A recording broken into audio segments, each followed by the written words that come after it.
안녕하세요. 태아홀릭 예팀장입니다. 사랑하는 아기의 건강한 탄생을 기다리는 행복한 예비 엄마 아빠 여러분, 오늘은 태아보험 가입 시 꼭 준비해야 하는 3대 진단금에 대해서 얘기해 보려고 합니다. 사실 3대 진단금은 남녀노소 누구나 준비해야 하는 중요한 특약이죠. 그런데 중대질환은 나이가 들수록 많이 생기는데 굳이 진단금이 이제 태어날 태아에게도 중요한 보장일지 의문이 생기시는 분들도 계실 거예요. 태아보험 가입 시 왜 3대 진단금이 필요한지 그 이유와 보장 금액은 얼마나 준비를 해야 하는지 자세히 안내해 드리겠습니다.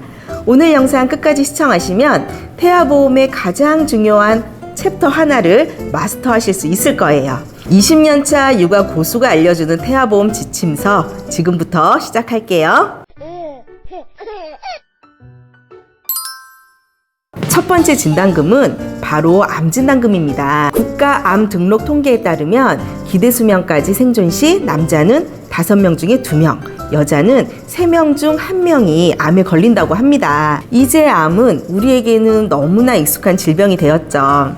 그런데 안타깝게도 어른들에게도 힘든 암이 너무나 사랑스러운 우리 아이들은 예외였으면 좋겠는데 예외가 아닙니다.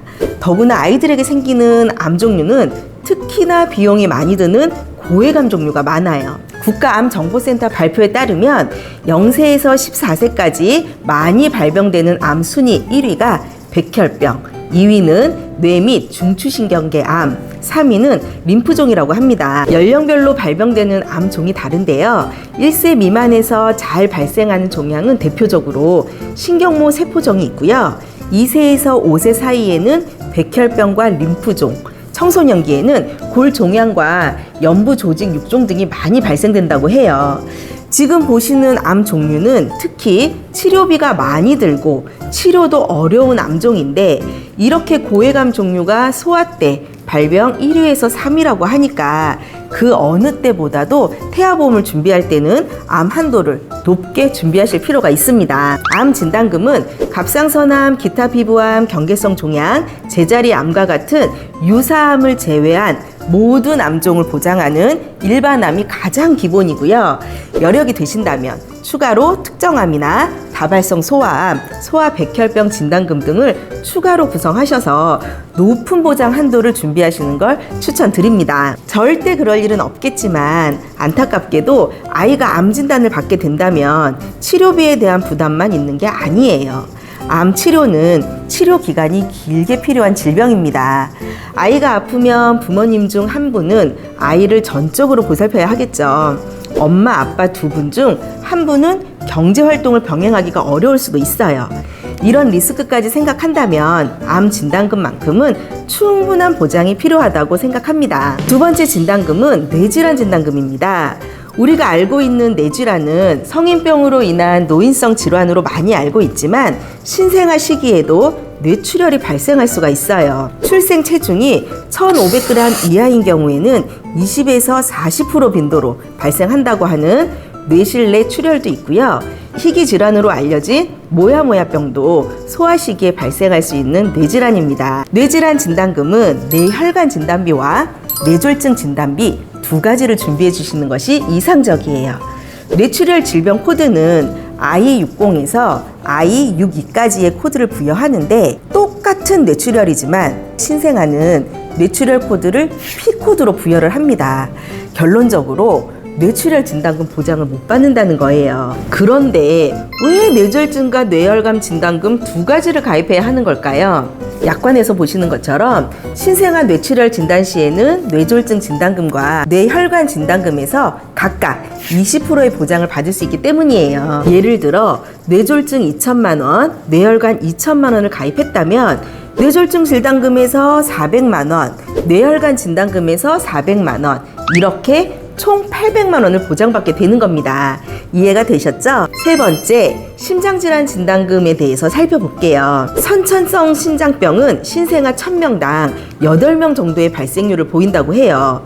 9세 이하 발병 수술 순위 중에서도 4위에 해당될 만큼 심장질환은 관심을 가져야 하는 질환입니다. 선천성 심장병의 대표적인 질환이 심방, 심실, 중격결손인데요. 소아심장병 환자의 20%에서 30%가 이 질병이라고 해요.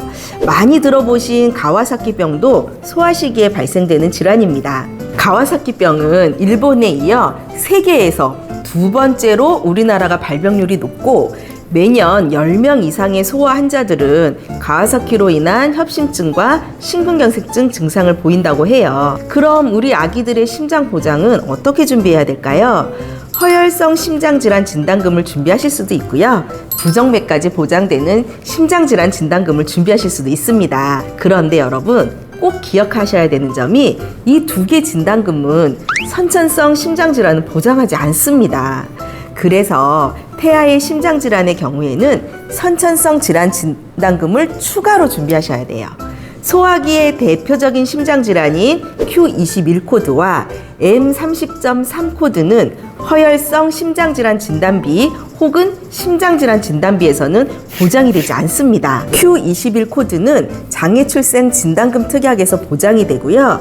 가와사키병은 M30.3이라고 하는데 심장 관련 소아 특정 질병 진단 보장이 있어야만 보장을 받으실 수가 있습니다.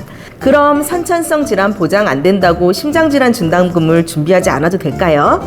그렇지 않습니다. 태아보험은 우리 아이 미래에 발생될 위험 리스크를 준비하는 목적이 우선되어야 해요. 다만 한도를 크게 가져가시기보다는 기본 보장 금액을 준비하시고 추가로 선천성 질환에 대한 특약을 함께 구성하는 것을 추천드립니다. 정리하자면 심장질환 진단비는 첫째, 허혈성 심장질환 진단비 혹은 부정맥까지 보장되는 심장질환 진단비 중에서 선택을 하시고요. 둘째, 장애출생 진단금. 셋째, 심장 관련 소아 특정 질병 진단금 보장을 준비하셔야 한다는 거예요. 오늘 태아홀릭에서 태아보험을 준비할 때 핵심 특약인 3대 질병 진단금에 대해 자세히 안내해 드렸는데 도움이 되셨나요? 오늘 영상이 도움이 되셨다면 구독, 좋아요, 알림 설정 부탁드리고요. 합리적인 태아보험 설계안을 원하시는 예비 엄마 아빠들은 태아홀릭 오픈 채팅방에 문의 주시거나 전화로 상담 주시면 자세히 안내해 드리겠습니다.